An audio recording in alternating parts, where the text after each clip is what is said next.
We're Hasani and Pettiford, and we're a real couple with real problems who almost called it quits. I was very frustrated. I became very disconnected, very jaded and cold.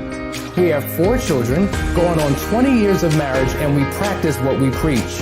Our mission, to change the way couples relate to one another and teach them the skills needed to improve the quality of their relationships. This is the Couples Academy Show. Well, good morning, everyone. Welcome to the Couples Academy Show. My name is Hasani. I'm Jeff. And we are here. We're here from 2 different parts of the country to connect with you wherever you may be around the world. We are still in our series on rebuilding trust, regaining trust. We've been talking about the importance of doing that and what it takes, the steps that are needed. We're gonna continue in that conversation by talking about regaining trust through touch, the power of touch. But before we get started, make sure you take the time to like, share, and subscribe. Let the people know that we are here. Getting ready to really break some things down and excited about what's to come. It's the summertime, a lot going on during the summer. We have a lot to serve you. So make sure you stay connected with us. Go on our website at couplesacademy.org to find out about what we're doing. But we have our last chance weekend coming up the second weekend in July, and we're excited about that. Many people have said, what is this thing all about? What is the impact? Is it something for me? Well, let's take a look at this quick testimonial to see what the impact of a last chance weekend is. My name is Jocelyn Joseph. Me and my husband Keith are from Houston, Texas. We came here looking for a miracle. We didn't know what to expect. We just trusted the process after looking at some of Hasani and Danielle's videos. So the first thing that we noticed was the property. It just blew us away from the long paved, gated private estate with all the wonderful amenities. The grounds were beautiful. There's a pool, there's a fire pit, everything that you need for comforts as a 5-star hotel. The food was delicious. So we had all the modern comforts, but more importantly, we got what we came here for. The first day was very, very, very intense. And they told us it would be, but we didn't expect it to impact us the way that we did. We knew it would be difficult for some people, but not us. And as a matter of fact, I got up and I was like, I'm done. We can stay for the rest of the trip and enjoy the hospitality, but I'm done. And Danielle took the time to talk to both me and Keith, and I've noticed that they've done that with a lot of people. It wasn't just about a set program. They catered to your individual needs as well as a couple. They did everything to ensure the success of your relationship. So after talking to us, she told me that if I just trusted the process, that it would get better. And I didn't see how that would happen. But the very next day, we had a breakthrough. Everything that they do is very intentional. From a very groundbreaking field trip where we were blindfolded and didn't know we were going to end up, and it turned out to be the highlight of the trip, I feel. We had a couples walk up a very steep hill, and that was even intentional. Everything was done with the purpose. They had the skills, and we needed somebody like that. We needed somebody who had the skills, who we felt that we could trust with our lives to get us back on track. They prepared themselves educationally, and they are spiritual Bible based at the core. And that was important to us as well. If you trust the process, it works. I wanted to be one of those couples at the end of the videos that we saw that came in downtrodden, didn't have any hope, And at the end, they were smiling and holding hands. And we were like, we want to be like that. Whatever they do, we don't know what it is, but can we have that?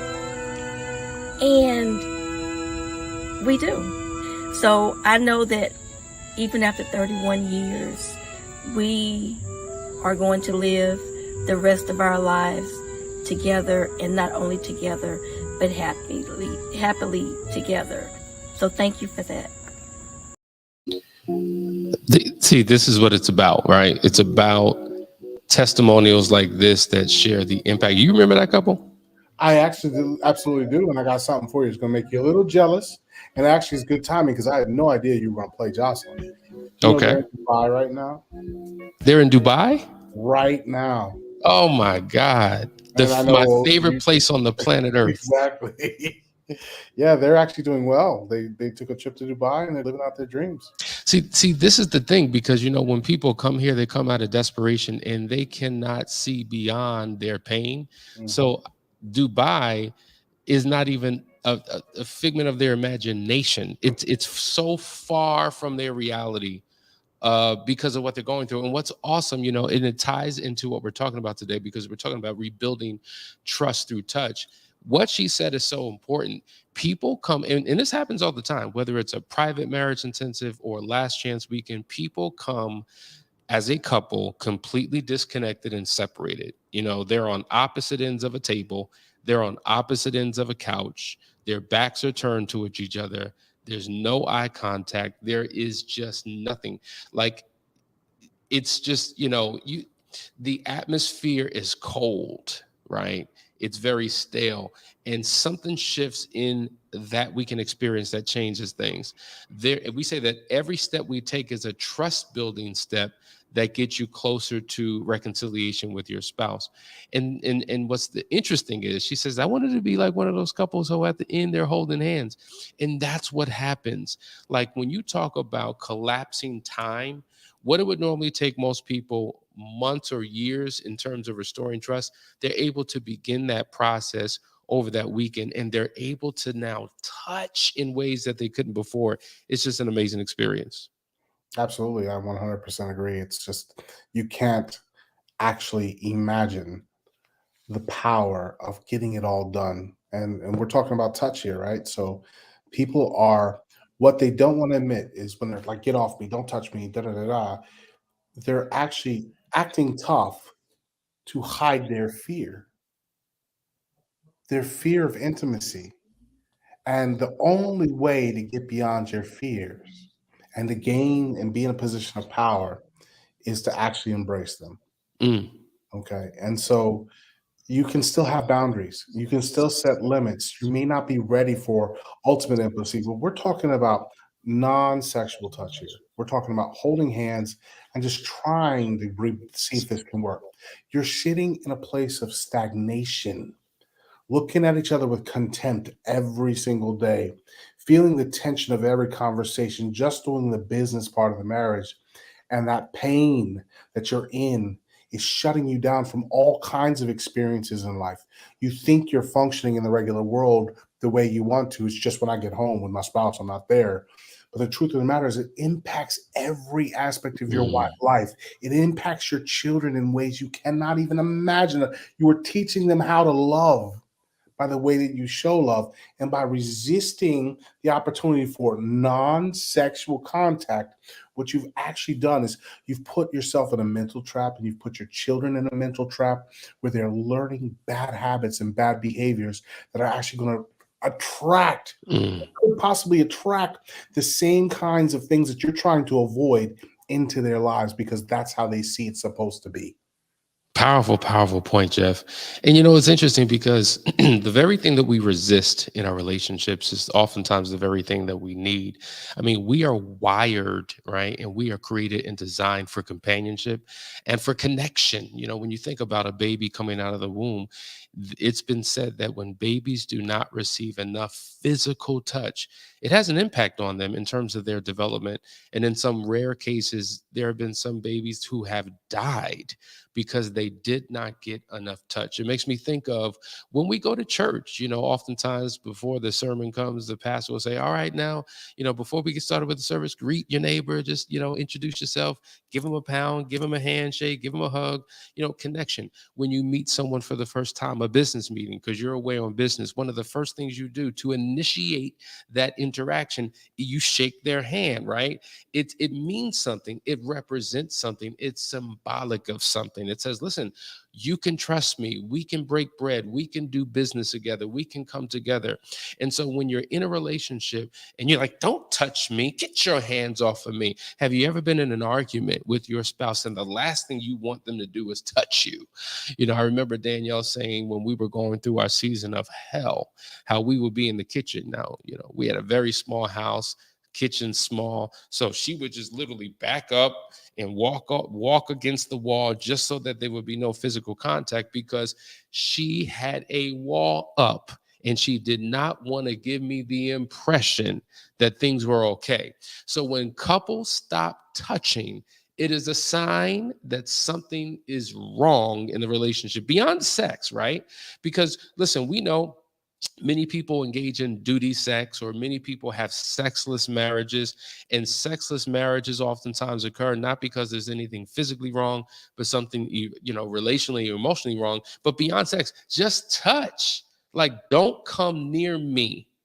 Jeff, I'm sure you can relate, being in bed with yeah, your wife, definitely. but there's a gap, there's a distance between the two of you because you don't need to touch me. Exactly. I mean, and the crazy, like I said, it's that fear, right? So I want you to understand that courage and strength do not exist without vulnerability. So you think you're portraying strength, but every weak animal on the planet has this flare up, don't touch me reaction. Every weak animal on the planet, lizards will flap out, birds will raise up and spread their wings. And these are because they're prey. It's victimization. These are attitudes of victimization. When you're truly strong, you're not flaring up, you're walking tall. Okay. You don't have a problem. I'm reminded of Psalms 23. Thou preparest a table before me in the presence of my enemies. You're having a feast when you know there's danger around you. Right? And we have to have that sense of inner self. What we're dealing with is a truly, truly spiritual problem where we're feeling insecurity and we're not dealing with our own insecurity, and we think we're handling it by pushing other people away. If we become strong within ourselves and really connect to the vulnerability that put us in the situation in the first place, we know it may not be your fault, but it is your responsibility. We're not placing blame here. It's not a blame game. What we're talking about is you have an ability to respond to the situation. And the truth of the matter is holding hands, a simple caress, a friendship thing. Because what I see in this situation, what I experienced in this situation when I was in it, is I was actually making physical contact with more people in general, men, women, etc., than I was with the person who I'm sharing a bed with. And the only time we made a connection was accidentally when things go bump in the night and we didn't even know we were touching each other. If we were awake, we'd be like separated really quickly. And so it's a really odd thing to share a bed with somebody, to lie next to them and draw this imaginary line of non-touch. If you really step back and pull yourself off the chessboard, you'll see how weird and unnatural this is and how unhealthy it really is. You can set your boundaries, hold hands, talk, have sincere conversations with touch, because until those defensive walls come out, you're going to be throwing punches at each other for no reason at all. For imaginary boogeymen who aren't even present in your life right now. I think the point you're making, I mean, you used a powerful word. It's unnatural. And that's the thing about it. Like, it's not even natural to be in relationship with someone and to not touch, to not have any. And the thing about it is, Jeff, the longer you go without touching, the harder it is to begin touching again. Yeah, I hear these couples who you could tell they were madly in love when they met, and now they're literally going through these things where I don't know how to do that. What do you mean you don't know how to do that? when you were driven by your desire, you knew how to do it. You know how to be, and you know how to be romantic. You know how to be non-sexual and all these kinds of things. But once that desire has faded, you don't know the processes to rebuild it. It's the same exact things. It's the exact same things that you did when you weren't sleeping together, but you were just dating. And that's what it's going to take to rebuild the trust, to rebuild the relationship. I promise you that if you really, really took an introspective look at what happened, you were already being reduced in your non-intimate contact long before the infidelity or the betrayal of whatever kind it was. You were already ceasing to do those things. So how in the world do you think that the thing that got you there, the non-contact, how is that going to help you gain control over your situation? It's crazy how we actually do the opposite of what needs to be done to restore our relationships. Jeff, it's not a matter of how. People say how. Exactly. You know how, but your why's not strong enough. And oftentimes people have these internal conversations with themselves that build up such a defense and such a case as to why it shouldn't happen. There's reasons why people are resistant to touch. One of the things is after a betrayal, sometimes people think it's too soon to begin to nourish the relationship again. So listen, it's too soon for this. We're not ready for this. I need more time. I'm still hurting. So I don't want to do anything that would even begin to work towards the healing or restoration in our relationship. So we're going to be hands off. Right. And so the reality is, I learned this principle a long time ago. When your hands are off your spouse, God can't put his hands on, right? There's a blessing that takes place when two people in a relationship come together. There's power in that unity. You're in alignment. Even the Bible says, when you have aught and unforgiveness, and when you're not in a good relationship with your spouse and you pray, those prayers hit the ceiling and come back down. They're not even effective because there's this major disconnect. And so we're praying to God and our hands are up and God's trying to put his hands on and he can't because our hands are disconnected from each other. And you have to understand, you are in a threefold covenant between you, your partner, and God. And your inability to show up the right way in your relationship really impacts the spiritual impact that can take place in your particular relationship. And so you're reaching to God for help, but not willing to do what his principles and his systems are telling you to do. And you're wondering why things don't go well, because you're allowing the enemy to get in your mind. You said it before, and people are resonating with it. It's a fear. Mm-hmm. And a fear is a false evidence appearing real. And fear will either drive you to do things that you should not do, or they will stop and stifle and halt you from doing the things that you should do.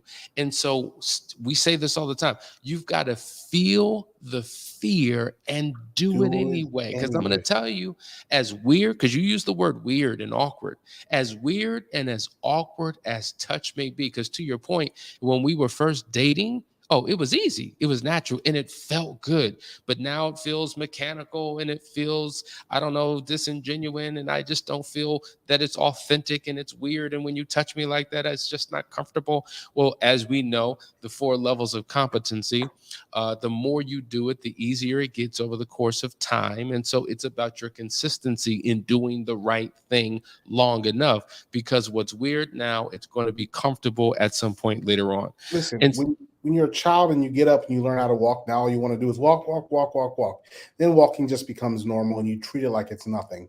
But what ends up happening is we get injured, right? And then we have some bedtime for healing and recovery. There is the necessary physical time for recovery. We understand that. We're not saying that there isn't. But I watch people who are sitting in recovery 5 and 6 years later, and I'm like, what are you doing? The truth of the matter is, when you have that injury and you're on bed rest for 5, 6, 7 days, 2 weeks, whatever it is, after a major surgery or a major injury, you're going to have somebody walk in your room, like Hasani's walking in your room right now and saying, get up, we got to go to physical therapy. We got to do PT. And when you get up, it feels awkward. It feels weird. You just want to lay back down because, this is too much work to learn how to walk again. Walking is normal and natural, but you don't want to walk again. And so you see other people sitting up laid up in their beds, not making moves towards becoming normal. So you decided that you're going to do the same thing too. I want you to understand that it is common to be a divorcee. It is common to have broken families. It is common to have bad relationships with your spouse. It is common to destroy the lives of your children. This is why we have all this stuff going on in the world today, because it's too common. I want you to be uncommon. I want you to be rare, and I want you to be special, and I want you to get up and take the challenge and spend as much time walking. We understand you may not be able to run the marathon right now, but get up and walk at least. You know, I want to jump to this comment. Frida says, it's impossible to hold hands with someone you don't like very much. Can you really want to hold hands later out of pure habit? First of all, that is a lie that you are telling yourself, that it is impossible. And guess what? The reality is, whatever you choose to believe, you are right. If you believe it's impossible, it's going to be impossible because you choose to believe it. And so what happens is, the battlefield of the mind is the one thing that oftentimes can help us or hurt, harm, and hinder us. And you have stinking thinking.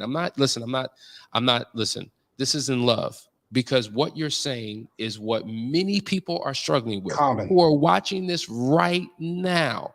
And they've built up this deeply embedded belief system that would give them the impression that they can't do what is obvious to do because of their own feelings, their own thoughts, their own fears, their own inadequacies, insecurities, their own frustrations, whatever the case may be.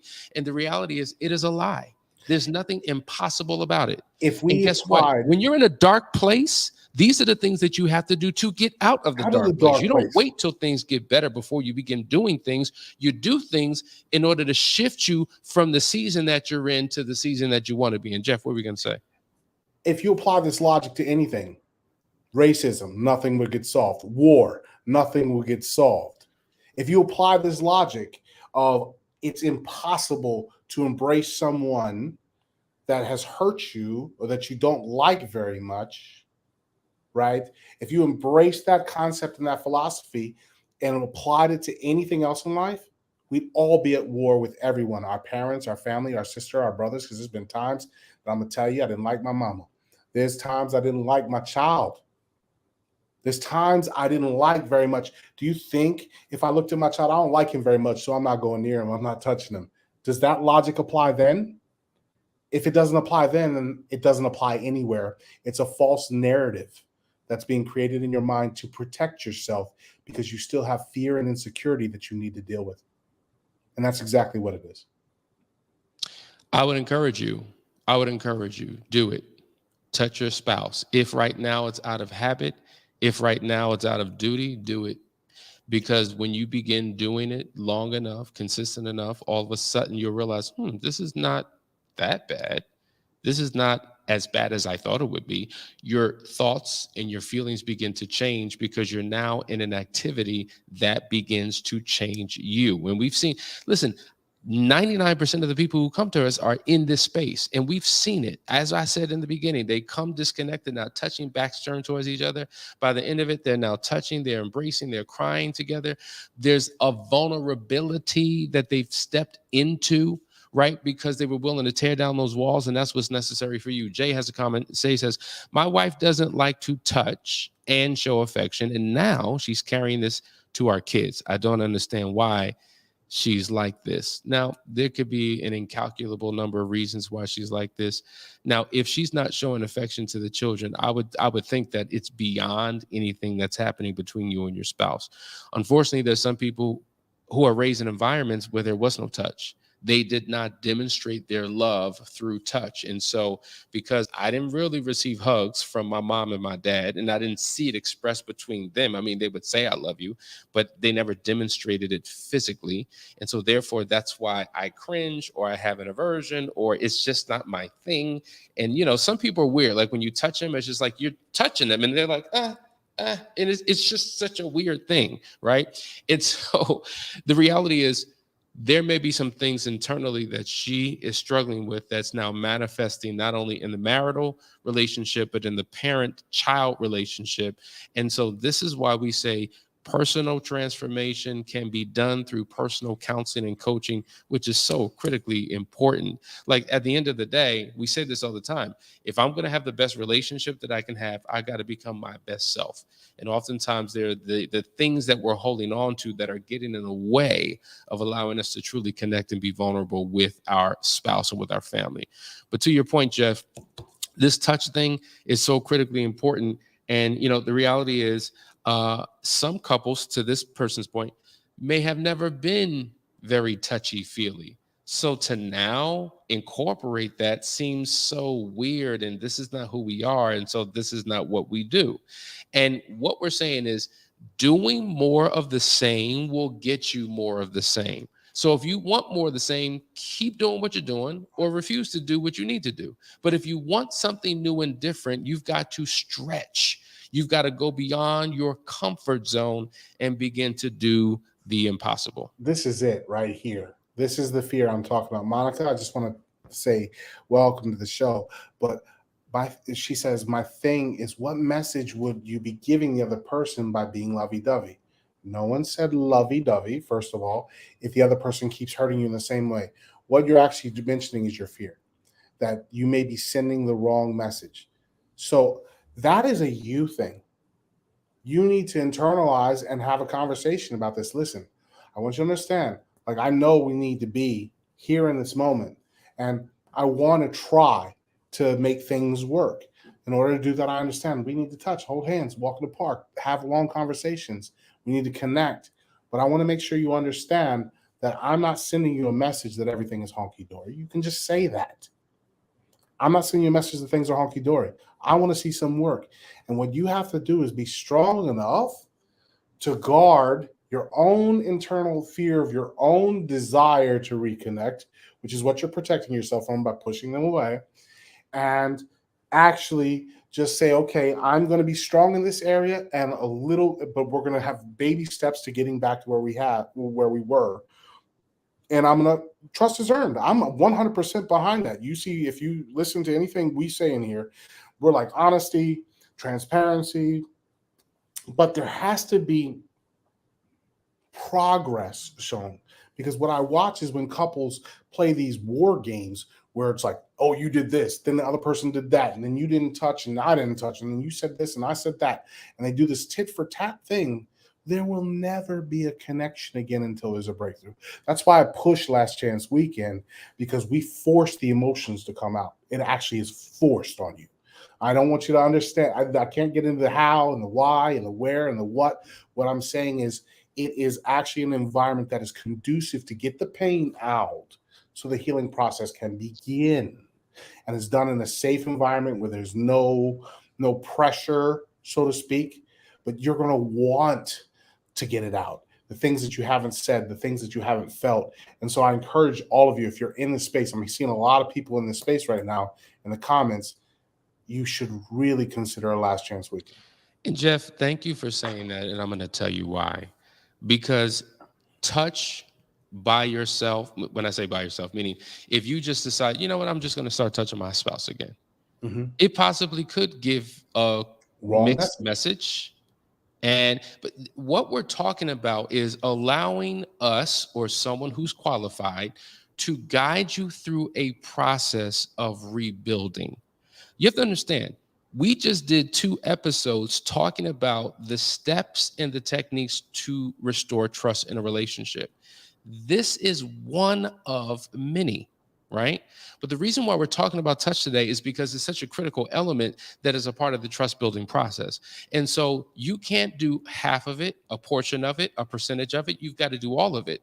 And one of the aspects of it is touch. And so when guided the right way, and this is what he's talking about, the Last Chance Weekend or something like that, it all begins to make sense. Right now, as you're hearing it, maybe you didn't watch the other shows, or maybe you didn't, and you're just like, I can do that other stuff, but this, I don't know. And so that's why you need somebody guiding you. Because when you don't feel like doing something, you do it anyway because you're trusting the process. And the reality is, if you're going to trust your spouse when there's existing hurt and pain, it's going to take someone other than you to be in the driver's seat to get you to a place that you ultimately want to be. And that's the mistake people make. I'm going to be in the driver's seat. I'm going to determine how fast we go, what lane we go in, what direction, what map, and that's the problem. Because whatever you're doing, your spouse has a natural resistance to. Whatever your spouse is doing, you have a natural resistance to. But when you both are in the back seat with your seatbelt on, and are willing to allow somebody else to steer that vehicle and take you on a journey, you will get to a destination that you never thought was possible. So now the impossible becomes possible because you're doing it the right way. Here's another comment. My husband and I have a great relationship, but lately he has said no to sex. It has been a few months. I don't think he's cheating. Is this a problem or just a season in marriage? Okay, I want you to understand it could be a season in marriage. It could be the worst in the world. But there's also another thing that a lot of men don't want to confront or deal with. Men at the age of 35 and above often have testosterone decreases that lead and other things. It could also be diet and different things that they're doing. They may have drinking problems that could lower their libido. All kinds of things can contribute to a lower libido, but they may have performance anxiety. And that performance anxiety it's becoming more and more common. And things like hormone therapy and explore those things. If you can have that open, honest, and real conversation, if you have a strong enough connection to have those conversations, it would be a good idea to just get tested. It's nothing to prick your finger. You put it on some paper. Look, I'm sitting here admitting to it.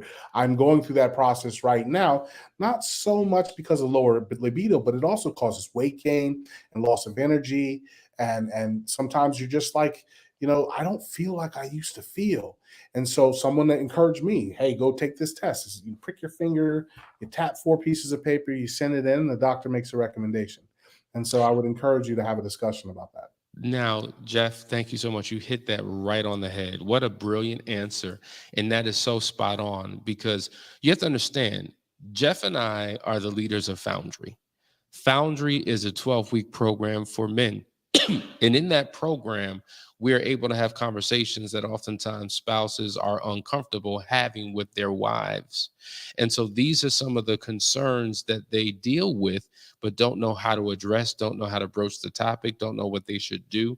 And a lot of times they suffer in silence and they shut things down, and their spouse is confused because we've had a great relationship. Sex was great. And so what you're doing is now you're creating so much anxiety and frustration and suspicion in your spouse, because now they're thinking, well, is he cheating? Is something going on? Is it porn? Like, what is it? And so this is why it's so critically important to learn how to effectively communicate and have vulnerable conversations. When we talk about the 7 levels of intimacy, this is what we're talking about. Talking about your feelings, talking about your fears, your failures, and all of those things, so that this type of stuff can come out. Because what happens is men sit on this stuff for too long. And if they just went earlier and addressed the issue earlier, issues could have been prevented. But things get progressively worse because we hide from our own spouse. And there's a lot of things. I've watched these kinds of situations where the man actually had a low test problem or had a bad diet, and that affected his libido. And now the wife is thinking he doesn't want me anymore. And then these things build on top of each other. Then you're accusing him of cheating and wanting someone else. And he's like, no, I'm not cheating. Then all of a sudden, next thing you know, he is actually cheating, because he's not getting the affection at home and the connection. And the environment didn't feel safe for them to have the conversation. Yeah, and so absolutely, it's gotta be a safe environment when you have a conversation. You can't just be like, yo, you got low T, go get checked out. Low T, erectile dysfunction, whatever it is. Yes. Because now I begin to challenge. Now I'm like, am I even a man? Like, man, I can't even be a man to my own wife. And I can't, I can't reveal this because as men, we want to make our wives feel good. And, there's just so much. It's all the hiding and the lies. If you can openly communicate, bring transparency to a situation, babe, I have to have a honest conversation with you. I've had a few problems lately. I think I need to go get checked out. It's not as big of a deal, but men have a hard time doing that. And that's because they're not going to have that conversation with you. And when they talk to their buddies about it, they're getting bad advice because their buddies are not in good situations where they could do that. Oh man, don't tell her that.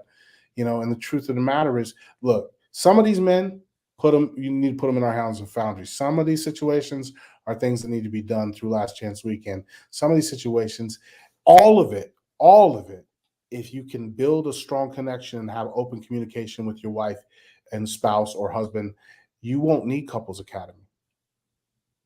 But if you're having a problem getting there, you don't need us if you learn to do things the right way. But if you've never been around it, never been exposed to it, never been taught it, or never seen it in your life in any functional way where you have people around you, that's what we're here for. Because we've been through it and we fixed our situations. I love my wife. I get on here and have these conversations about honesty and transparency, knowing full well that if I were to misstep anywhere out in the world, somebody's standing around with a camera waiting to tell on me. And guess what? I want to be videotaped everywhere I go. I want my wife to have transparency. She could put a tracker in my phone, cameras in my car. I don't care. I wanted her to see what I do all day. Because for those who have nothing to hide nothing. Mm. And so we got to be more honest in our conversations with each other. One of the best quotes you introduced me to, something I've been saying for years, but you gave me the part 2 to the part 1. And the part 1 is, when the student is ready, the teacher will appear, right? Mm-hmm. And ultimately what that means is, like, I could tell you something till you're blue in the face, but until you're ready to learn, nothing I say is you're going to receive it. But when you're ready, all of a sudden, boom, the teacher appears and you're able to become teachable and coachable and get the things that you need to transform your life. But the second part of that quote is, when the student is really ready, the teacher will disappear. That's the part I love, because that means that you don't become dependent and relying upon us for life. We're not your drug. We're not your hit. You're not totally dependent upon everything that we do for the rest of your marriage. You have empowered yourself. You're now doing the right thing, showing up the right way, have an amazing relationship. And so therefore, there's no need for Couples Academy in the same way that you've needed it from the beginning. When the student is really ready, the teacher will disappear. But until that time, you need to get ready. And that's what the Last Chance Weekend and all of our other programs are about. So listen, guys, thank you for tuning in. Go ahead. One thing. Last thing. The best thing that has ever happened to me since I've become a heavier part of Couples Academy, I've always played in the background because me and Hasani have been brothers forever. The best thing in the world is when you see those couples who rise to the challenge and meet the occasion, and we no longer become their counselors. We become couples that can hang out together. That is the most beautiful thing, because now we're building a community and a family of loving couples who can look to each other and encourage each other and hold each other accountable. And that's the problem. None of us have that. And so come join the community, come join the family, get your problems taken care of, and then come hang out with us. Isn't it awesome to know that some of the people who are sitting in the very seats at this Last Chance Weekend, and they've been in their pain and they've gone through hell, they were able to restore their relationships, get to a phenomenal place, then had a desire to say, you know what? Our marriage has been transformed. We want to make impact on other marriages, got trained, got certified, and are now sitting in the seat that we're in, coaching and training other people. That's what this is all about. It's the transformation. So listen, if you find yourself in a place of desperation, if you find yourself in a place of hopelessness, if you're justifying why you do not want to touch your spouse or have your spouse touch you, if you're still grieving and in pain, you need to check us out. Listen, thanks for tuning in. An amazing, amazing episode. Thank you, Jeff. We appreciate you for being who you are. We're going to end this episode by giving you a glimpse of the Last Chance Weekend. See you guys. Love you.